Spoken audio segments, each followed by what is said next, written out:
টাকাটা করে চলে আসছি। আমি বাড়ি ফিরবো 3 বছর পরে। এর মধ্যে আমি টাকা পয়সা ইনকাম করব, তার আগে আমি বাড়ি ফিরবো না। দেখো আরিফ, তুমি তো আমাকে এই কথাগুলো জানাতে পারতে, তাই না? তুমি তো আমাকে কিছুই জানাওনি। তাছাড়া তোমার সাথে আমি কোনো যোগাযোগ করতে পারতেছি না, তোমার সব নাম্বার বন্ধ। এমনকি তোমার সাথে যে আমি যোগাযোগ করবো সে ধরনের কোনো ব্যবস্থাও নেই। তুমি আমাকে জানালেই পারতে, তাই না? আমি তোমাকে ইচ্ছে করে কথাটা জানাইনি। আমি জীবনে অনেক বড় ভুল করেছি যে পড়াশোনা না করে।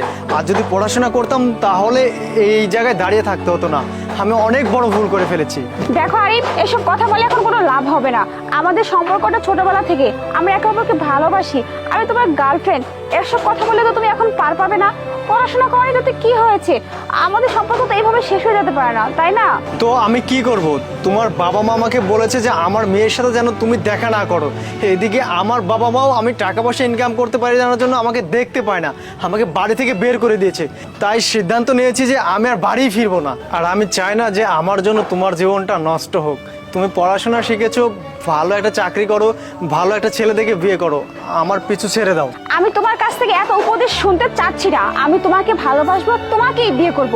আমার জীবনে টাকা পয়সা ধন সম্পত্তির কোনো গুরুত্ব নেই যদি না ভালো